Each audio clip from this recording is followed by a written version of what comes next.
Amara stepped onto the pristine marble floors of St. Ridge Academy, a place where the air seemed to hum with old money and legacy. Dressed in a simple black hoodie, dark jeans, and fresh white sneakers, she moved with the quiet grace of someone who knew how to disappear in plain sight. Her skin was a rich brown, and her thick natural curls were tied back into a neat puff. No one knew who she was, and she made no effort to explain. It was the second semester of junior year, a strange time for transfers, and her presence immediately stirred curiosity among the student body. The staff introduced her with little fanfare during morning announcements, just a name and a classroom assignment, as if she were another ordinary student. But nothing about St. Ridge was ordinary, and neither was Amara. She had come from Boston, that much was clear, and had been placed in the elite honors program, a move that already raised eyebrows among the children of celebrities, tech moguls, and politicians. Whispers trailed her like shadows as she walked through the halls for the first time, her eyes steady, her lips silent. She didn't seem to care for fashion trends or social hierarchies.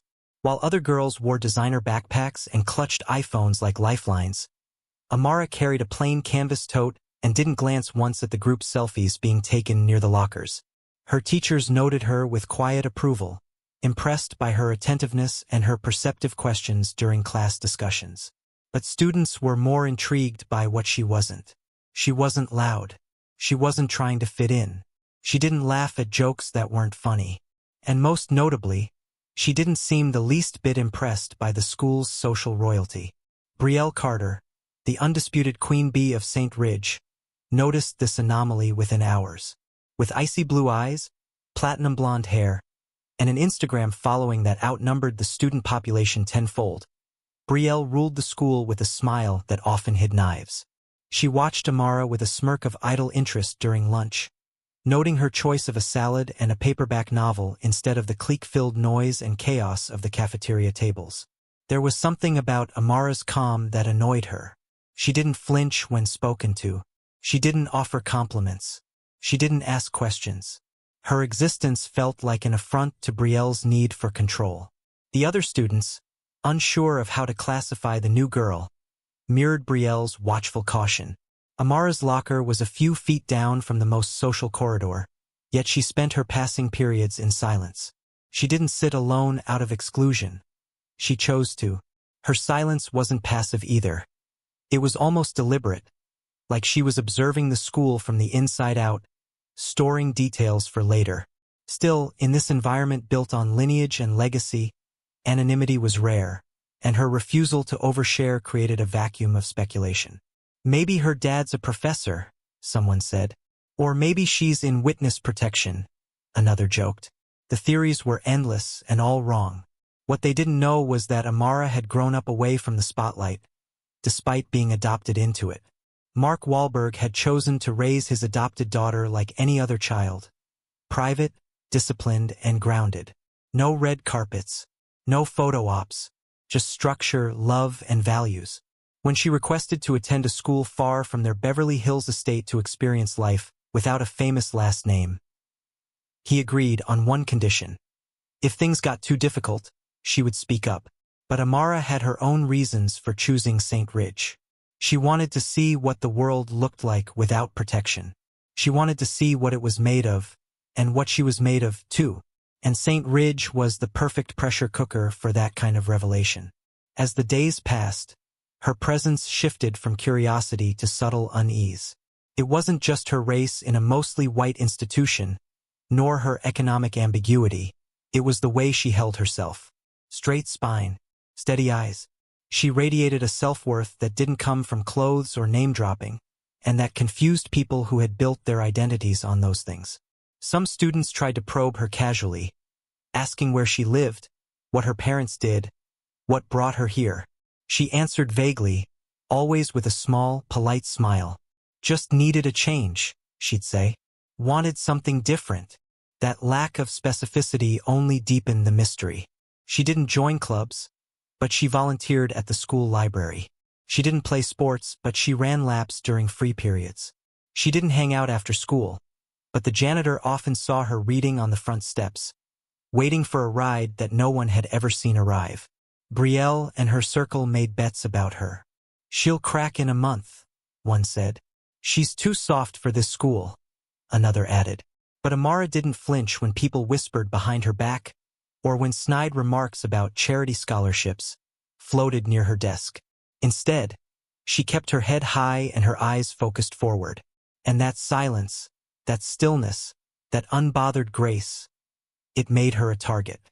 Brielle Carter didn't make moves immediately, but once she decided someone didn't belong, the wheels of exclusion began to turn quietly and effectively. Her first approach was casual, framed as a kindness, when she slid next to Amara in the library one afternoon with her signature falsely sweet grin and perfectly curled hair glinting in the sunlit window. She introduced herself like royalty greeting a foreign dignitary, voice soft but calculated, and her entourage lingered a few shelves away, pretending to look at books while watching closely. Amara met her with the same calm poise she gave everyone else, responding courteously but without fanfare, not offering any of the deference Brielle was accustomed to receiving. That first interaction ended in polite tension, and as Brielle walked away, her smile cracked ever so slightly, something sharp lurking beneath the gloss. By the next day, whispers had started, small rumors about Amara's clothes being off-brand, jokes about how she probably thrifted everything, and pointed questions about whether she was at St. Ridge on a scholarship. None of it was loud enough to be reported, but just enough to be felt. 1,000 paper cuts delivered in passing. Amara endured it silently, the way someone endures a cold wind they've already walked through before. But the atmosphere around her began to change. In group projects, her name was the last to be picked. In the cafeteria, people strategically left chairs between her and them, as if she carried some quiet contagion. Brielle orchestrated most of it from behind her manicured facade, always maintaining enough distance to avoid direct blame but pulling the strings with expert precision. Her methods weren't crude. She didn't shove or insult, but her influence was like smoke, curling into every corner of the social system. She made comments that weren't outright cruel but laced with venom. Compliments about Amara's bold hair that dripped with sarcasm, innocent-sounding questions like, "So, where do you even shop around here?"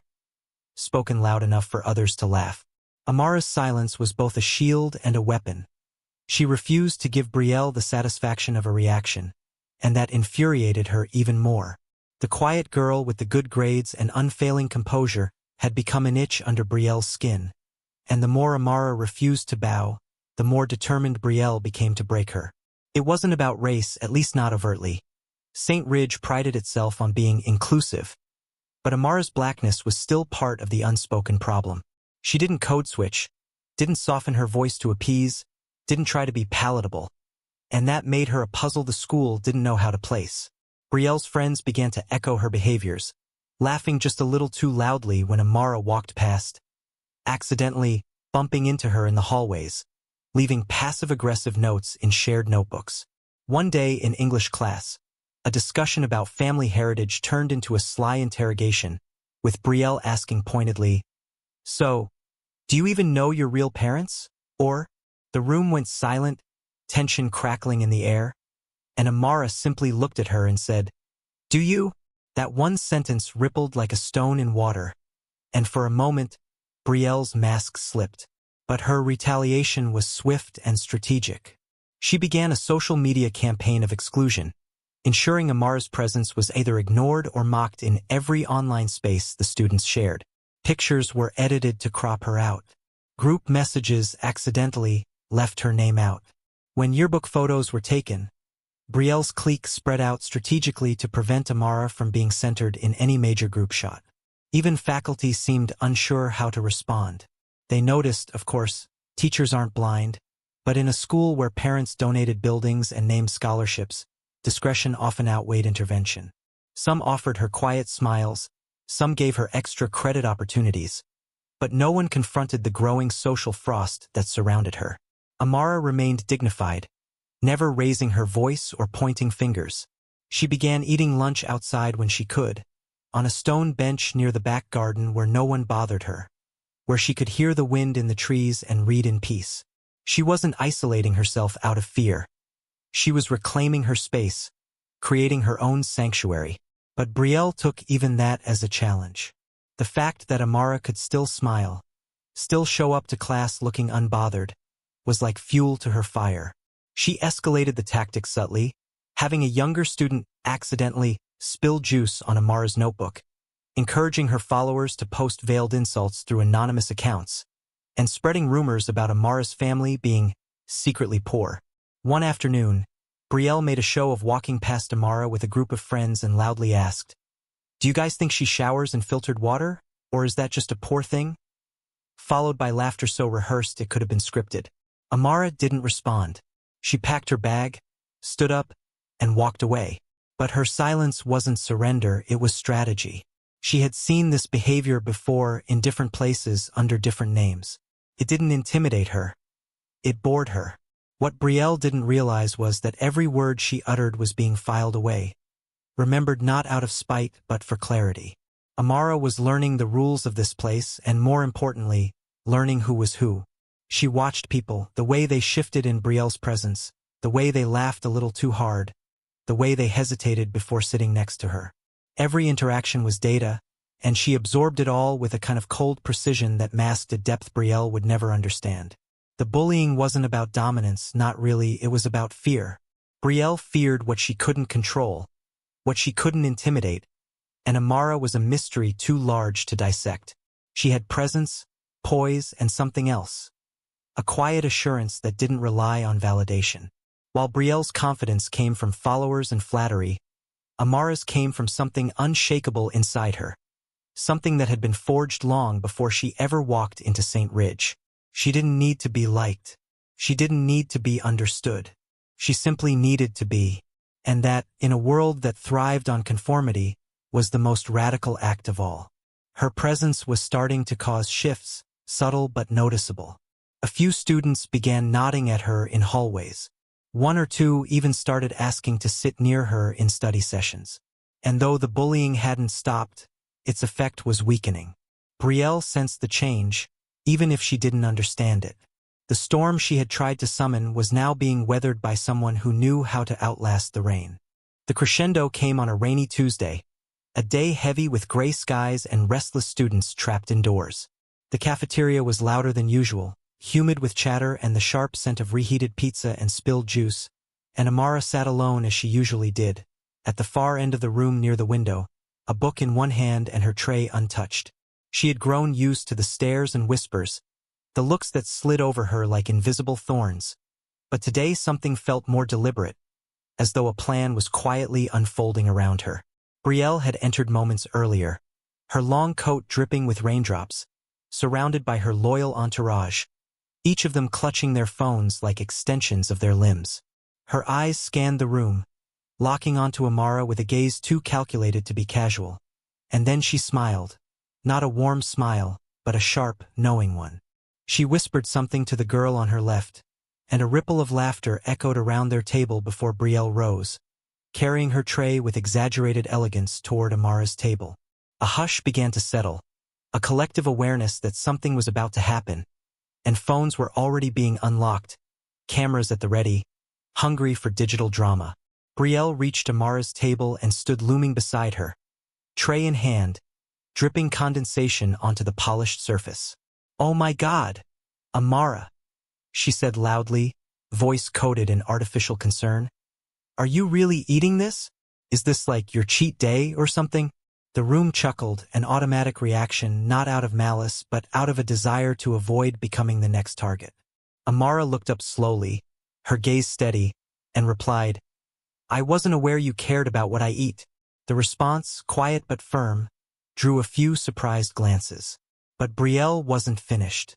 She tilted her tray just enough to let a glob of marinara-coated pasta tumble from her plate and splatter across Amara's book, the red sauce blooming like a bloodstain on the open page. "Oops," she said with a dramatic gasp. "I am so clumsy today." Her friends howled with laughter, and someone's phone audibly clicked as a photo was taken. Amara didn't flinch.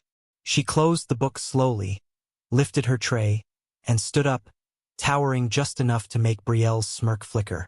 The two girls stood in silence for a long moment, the entire cafeteria watching, the moment frozen like a breath held too long. But Amara didn't retaliate. She didn't yell or cry or shove. She simply walked to the nearest trash can, dumped her tray, then turned and walked calmly out of the cafeteria, her stained book still in hand. The silence she left behind was deafening. Brielle stood in the center of it, still trying to laugh, but the tone had changed. There was no victory in the air, just discomfort, awkwardness, and a few muttered words that didn't reach full sentences. One girl whispered, "That was too much," and another didn't return Brielle's smile when she sat back down. That afternoon, the photo of Amara's ruined book, snapped by one of Brielle's own friends, circulated quickly through group chats and student DMs, and the tide began to shift in whispers. The caption under the picture read, "B went too far this time," and by evening, even students who hadn't witnessed the event firsthand were discussing it with quiet discomfort. A few brave souls posted messages on anonymous school forums about bullying and dignity, calling the incident what it was: targeted humiliation. Back at home, Amara sat on her bedroom floor, the stained book open in her lap, a damp cloth gently dabbing at the pages. She hadn't told her parents yet, hadn't needed to. This wasn't the worst she'd faced in her life, not even close, and she didn't want pity. She wanted clarity. She stared at the ruined chapter, an essay on strength in adversity, and let the moment simmer in her mind. It wasn't the humiliation that stuck with her, but the reaction. The way the room had fallen quiet. The way the laughter had faltered. She had seen it before. People pretending not to notice cruelty until the line became too visible to ignore. But she had also seen how quickly power shifted when silence was broken, when someone refused to respond in expected ways. The next day, she returned to school with the same quiet grace, dressed in a clean hoodie and jeans, her curls pulled tighter, her walk just a little firmer. Students watched her differently now, not with mockery, but with something bordering on respect or maybe guilt. A few apologized in whispers. One slipped her a replacement copy of the ruined book with a sticky note that read, "Sorry, you didn't deserve that." Brielle, for her part, acted as if nothing had happened, laughing louder in the halls, posing more dramatically in selfies, but the edges of her world were fraying. Her friends no longer parroted her every word. Some stopped sitting with her entirely. She noticed, of course, and blamed everyone but herself. She accused others of being too sensitive, of not getting the joke. But her voice lacked its usual conviction. Teachers, too, were taking note. Amara's English teacher asked her to stay after class and gently inquired about the incident, offering an extension on an assignment and a seat near the front of the class to avoid distractions. Amara declined the seat change but accepted the extension, thanking the teacher with a smile that didn't quite reach her eyes. The principal, too, had caught wind of the situation, and while no formal action was taken, Brielle was called in for a conversation that left her simmering with frustration. She blamed Amara, of course, called her manipulative in private, accused her of playing the victim. But it was too late. The cafeteria incident had become lore, and Brielle's control over the narrative was slipping with every retelling. Amara, meanwhile, continued her quiet routine. She didn't alter her stride or her speech. She didn't suddenly become popular or join new friend groups. But people saw her now, really saw her, not as a mystery or an outcast, but as someone who had endured cruelty without flinching. Her silence was no longer seen as weakness but as strength, and that shift changed everything. A few students began sitting near her during lunch, not to intrude but to share space, to be near that rare, unshakable energy. Even the faculty started regarding her with a newfound attentiveness, praising her work more vocally, acknowledging her presence more fully. The school itself hadn't changed, but the atmosphere had. Brielle still held power, but it was no longer absolute, and for the first time she felt it slipping. Amara hadn't raised her voice, hadn't demanded justice, hadn't played into any expected stereotype, and that made her even more powerful. In a world built on noise and validation, her stillness had become a quiet revolution. In the days following the cafeteria incident, Amara became something more than just a student with a quiet disposition. She became a presence that lingered in conversations, in glances exchanged across classrooms, and in the subtle shifts of the school's social gravity. Her strength was not the loud, performative kind that demanded recognition, but a kind that reshaped how people thought about composure, dignity, and power. Students who had previously ignored her found themselves pausing before speaking around her, aware that she heard more than she said and remembered more than she revealed. Teachers started calling on her more frequently in class, and her responses, always thoughtful and deliberate, seemed to carry a weight that extended beyond the subject matter. She walked through the halls with the same calm stride as always, but people moved differently around her now, stepping aside with an unspoken acknowledgement. The same silence that once alienated her was now interpreted as wisdom. And through it all, she never once raised her voice or asked for validation. She just kept showing up, carrying herself with that unshakable steadiness, that internal calm that seemed forged in something deeper than confidence. It was resilience refined by experience. Brielle, still trying to recapture the power she once held effortlessly, found herself grasping at tactics that now seemed transparent and tired. She organized a themed spirit day that no one showed up for, despite the flyers and social media posts. Her birthday party, which had once been the event of the semester, drew only half the usual crowd and half-hearted RSVPs. She noticed the shift but refused to acknowledge it, choosing instead to double down on the persona she had curated for years. But the more she leaned into her old patterns, the more obvious it became that something fundamental had changed. Amara hadn't taken her throne. She had simply rendered it irrelevant. The admiration Brielle once commanded had transformed into tolerance, and that tolerance was thinning. What unsettled Brielle most was that Amara had done nothing visibly defiant. She hadn't confronted her. She hadn't tried to rally people against her.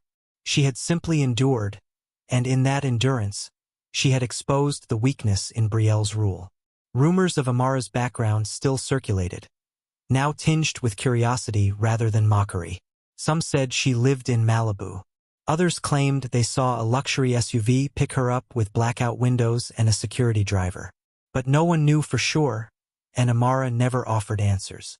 The mystery, once used against her, had now become a cloak of quiet power.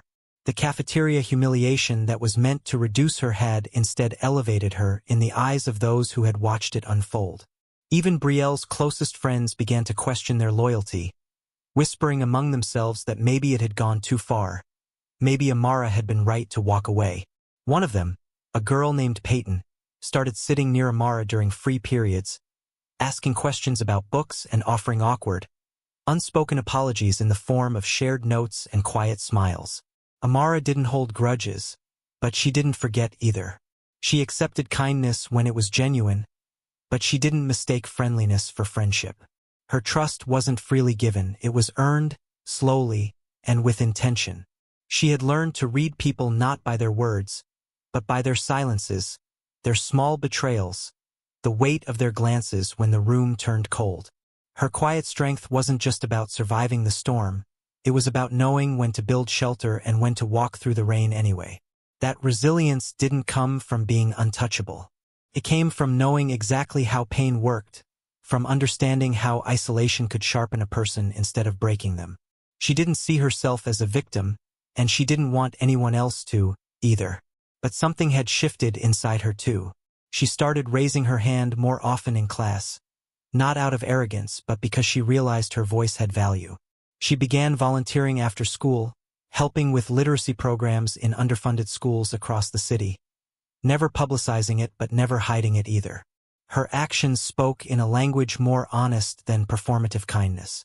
She began mentoring a younger student who had also transferred mid-year and seemed lost in the school's labyrinth of cliques and expectations.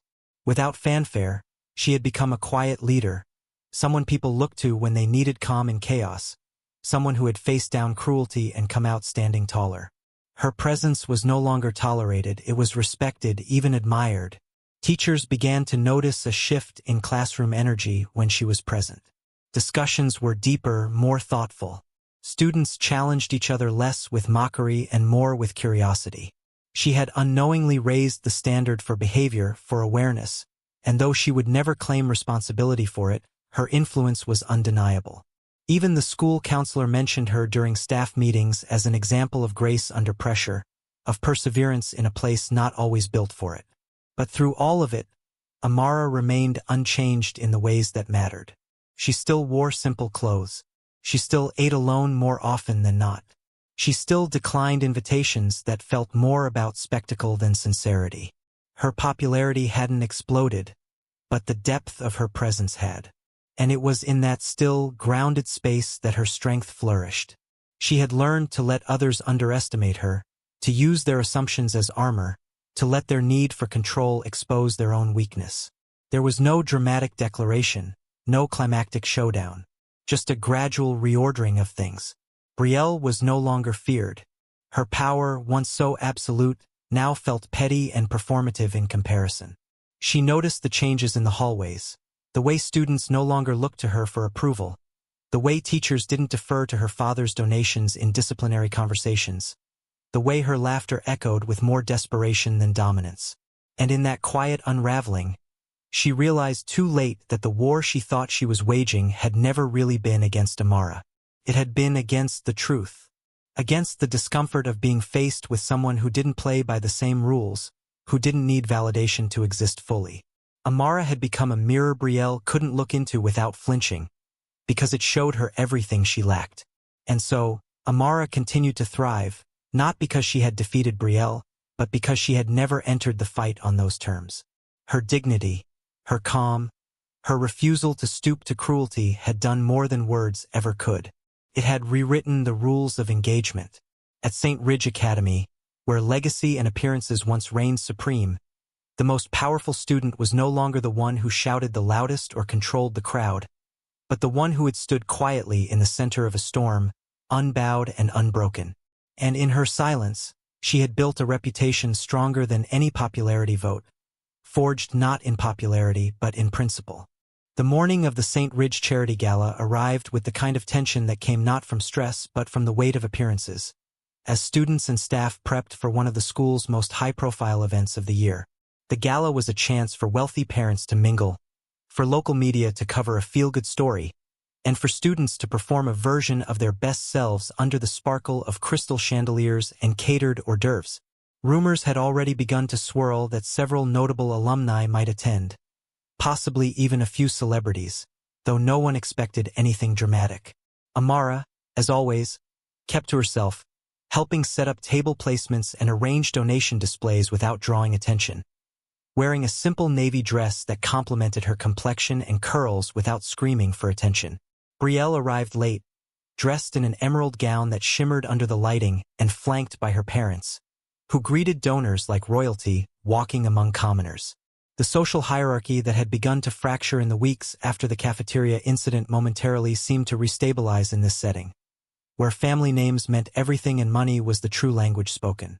But all of that changed the moment Mark Wahlberg stepped through the grand entrance with his wife Rhea by his side, both smiling politely as they were guided toward the donation tables by a faculty member trying very hard not to look overwhelmed. There was a moment, brief but seismic, when the entire room paused, conversations halting mid-sentence as eyes tracked the actor's unmistakable frame and calm, familiar face. Whispers fluttered like startled birds through the room. "Is that? Wait, no way. Mark Wahlberg." The students were the first to react with awe and confusion, but it was the parents whose whispers were laced with urgency, eyes widening as they recognized not just the actor, but what his presence represented. Faculty members rushed to offer greetings, camera phones discreetly rose, and even the headmaster appeared flustered as he adjusted his tie and made his way across the room. Brielle, caught mid-laugh near the dessert table, froze as the realization hit her, watching him approach with the kind of disbelief that turned slowly into dread. The final blow came when Amara, standing near the edge of the hall beside the silent auction display, looked up and smiled, not nervously, but with ease, as Wahlberg approached her and wrapped her in a hug, pressing a gentle kiss to her forehead. "Hey, sweetheart," he said, his voice loud enough for anyone nearby to hear. "Hope I'm not too late." The room fell into stunned silence. For a heartbeat, even the string quartet playing near the stage seemed to lose rhythm. Brielle's face drained of color, her expression flickering between shock, confusion, and the slow, creeping horror of understanding. It was one thing to humiliate a classmate, But it was another to realize that the same girl you'd tormented for weeks was the adopted daughter of one of the most recognizable celebrities in the world. The revelation landed like a thunderclap, disrupting the narrative she had carefully built and exposing her for what she was. Not untouchable, not powerful, but petty and cruel in the face of someone who had never once tried to compete with her. Wahlberg greeted the faculty with charm and humility, shaking hands and making a generous donation on the spot, but his attention was primarily on Amara, asking how she was doing, complimenting her on the setup, and exchanging updates like any other proud father visiting his daughter's school. He didn't have to say anything about the bullying, didn't need to address it directly. His presence alone was enough. Every teacher who had once watched Amara quietly endure discomfort without stepping in now found themselves reevaluating their choices. Every student who had laughed at Brielle's jokes now felt the weight of their silence. And Brielle, unable to shrink from the consequences, stood frozen as her mother murmured something disapproving under her breath and her father turned to speak with the headmaster in hushed, serious tones. Amara didn't gloat. She didn't glance at Brielle or bask in the reversal of roles. Instead, she moved through the evening with the same quiet dignity, introducing her father to the few students who came over to speak, engaging in small talk, and helping refill donation cards without letting the shift in social temperature change her behavior. But everyone else felt it, the cold sting of revelation, the rearrangement of power. Some students tried to edge closer to her now, suddenly curious, offering nervous compliments and invitations to hang out later. She responded politely but distantly, her warmth reserved only for those whose intentions had been clear before the truth came out. The entire dynamic of the school shifted in real time, the weight of celebrity and the morality of silence converging in one sharp, unforgettable moment. Brielle's world crumbled beneath her stilettos, and for the first time in her life, she had no script to follow, no witty line to deliver, no backup plan to fall on. She had been exposed not just as a bully, but as someone so blinded by arrogance that she hadn't even realized who she was targeting. The night went on, but nothing returned to normal. Parents eyed Amara with new interest, some awkwardly introducing themselves, others asking subtle questions about her life, which she dodged gracefully. Wahlberg never once referred to his fame or his influence. He simply acted like a dad supporting his daughter at her school event, and that authenticity made the contrast all the more glaring. As he posed for a few requested photos and thanked the faculty for their support of the school, he made a point to mention how grateful he was that Amara had a safe place to grow. And the words, though softly spoken, felt like daggers in the hearts of those who knew the truth. The faculty nodded uncomfortably, some exchanging side glances, others vowing internally to do better. The headmaster stammered through a brief thank you speech, and the gala resumed its artificial rhythm, but no one could quite shake the feeling that they just witnessed something profound. Something that revealed not just the depth of Amara's character, but the hollowness of the system around her. Brielle, reduced now to a background figure, left early, her emerald dress suddenly feeling too tight, too bright, too out of place. She didn't speak to Amara. She couldn't. There was no apology big enough, no act of charm powerful enough to erase what had been done or to undo the shift that had taken place. Amara had never needed to fight back because her existence, her resilience, had done all the work for her. In a single evening, the story had rewritten itself, not because of fame but because of truth.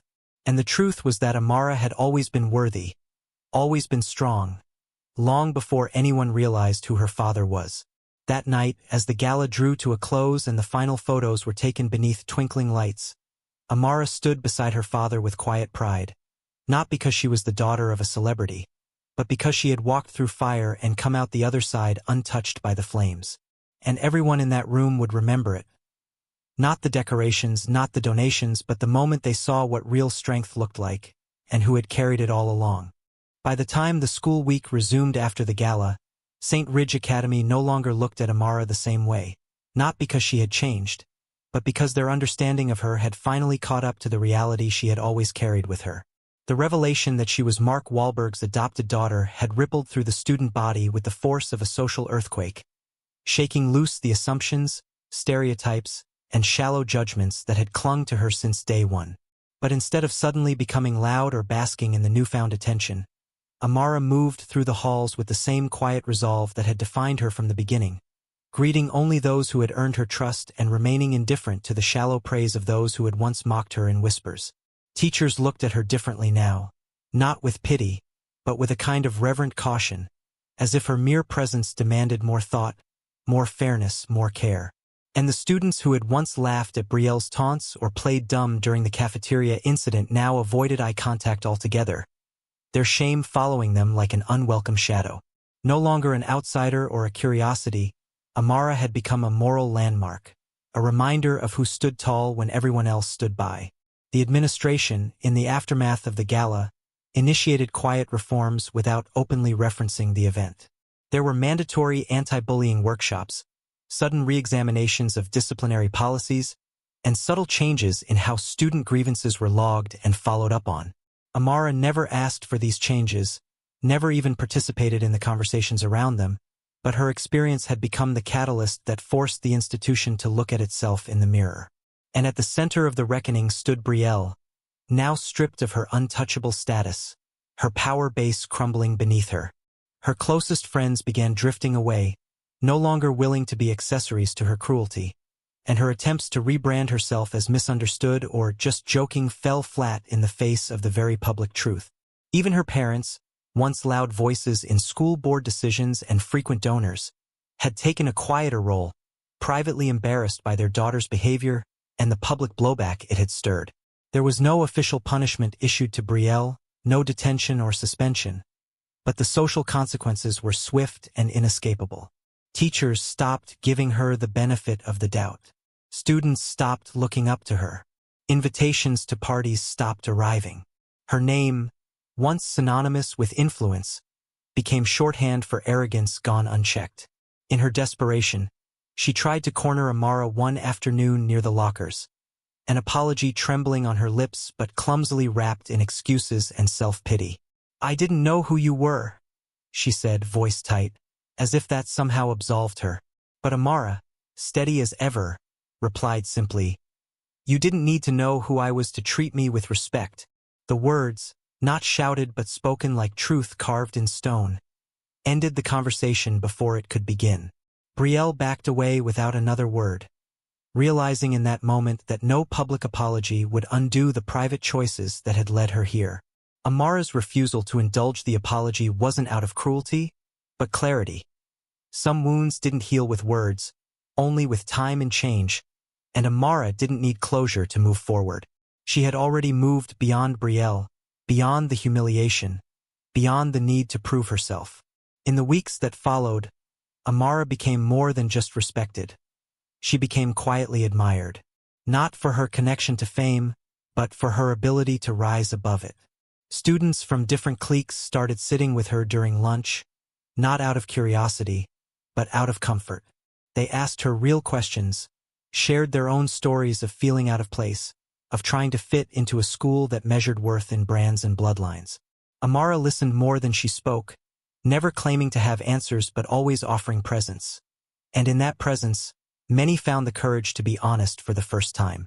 She helped start a student-led initiative focused on equity and kindness, not because she wanted to be a leader, but because others asked her to, believing in her vision and her voice.